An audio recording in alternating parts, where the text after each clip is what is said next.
قمر زمان کائرہ صاحب، مجھے یاد ہے کہ جب ممبئی حملے ہوئے تھے تو آپ کی حکومت تھی، بے نظیر بھٹو صاحبہ کی حکومت یہاں پہ تھی، اور پھر ہم نے دیکھا کہ وہاں پہ منموہن سنگھ جو تھے وہ وزیر اعظم تھے، اور تب بھی ایک دن کے بعد ہی ہندوستان کے جو رہنما تھے وہ کہہ رہے تھے اور پاکستان کی طرف وہ انگلیاں اٹھا رہے تھے.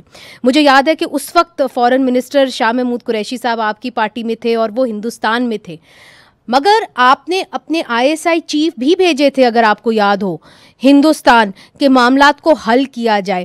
تو اس وقت آپ کیا سمجھتے ہیں کہ ہمارا جو ری ایکشن رہا ہے وہ درست رہا ہے؟ اور میں یہ سوال آپ سے قمر زمان کائرہ صاحب اس لیے پوچھ رہی ہوں چونکہ بین الاقوامی میڈیا میں، ہندوستانی میڈیا میں چھوڑ دیں، جو ہمارے ڈیفنس منسٹر ہیں ان کی سٹیٹمنٹس جو ہیں وہ لے کے اس کے اوپر تجزیہ ہو رہا ہے، جہاں پہ انہوں نے کہا کہ ہم کافی دہائیوں سے برطانیہ کا اور امریکہ کا گندا کام یعنی کہ جہادی فیکٹریز یہاں پہ چلاتے رہے ہیں.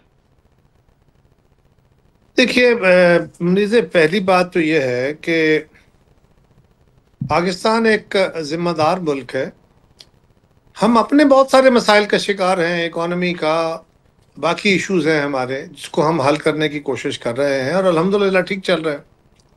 ایک بہتر سمت بنی ہے، اکانومی میں بہتری آنی شروع ہوئی ہے، اور ہم ایک طویل عرصے کی جنگ کی وجہ سے خود پاکستان کے اندر ایک خاص مائنڈ سیٹ کا شکار ہیں.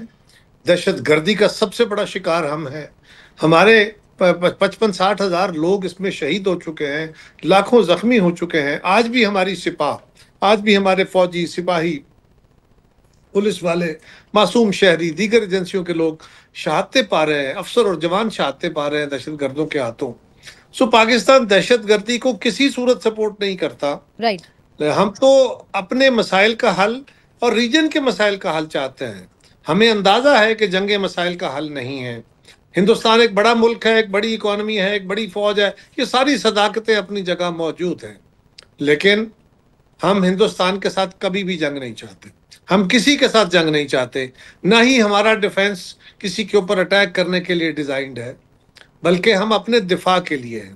ہم ایک طاقتور مخالف کے، میں دشمن بھی نہیں کہتا، ایک طاقتور مخالف کے سامنے جس کا ماضی کئی دور میں، کئی جگہوں پہ، کئی اوقات میں ہمارے خلاف ہمارے وجود کو ختم کرنے کے لیے استعمال ہوا، جس میں 71 بھی ہوا اور باقی جنگیں بھی ہیں.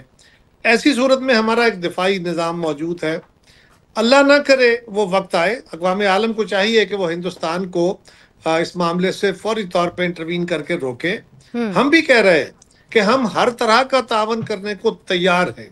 عالمی ممالک لائک سوئٹزرلینڈ اور باقی ممالک بھی پاکستان کو، ہندوستان کو کہہ رہے ہیں کہ وہ انویسٹیگیشن میں سپورٹ کرنے کو تیار ہیں. مگر قائرہ صاحب چونکہ آپ، میری آخری بات ذرا مجھے کہہ لینے دیجیے، دس از مور امپورٹنٹ. جی. اور وہ یہ ہے کہ ہندوستان وہ کوئی بات یا کسی اور کی بات سننے کو تیار نہیں ہے، اور وہ مسلسل دھمکیاں دے رہے ہیں. پاکستان کو بالکل کسی دھمکی کا کوئی ضرورت نہیں ہے.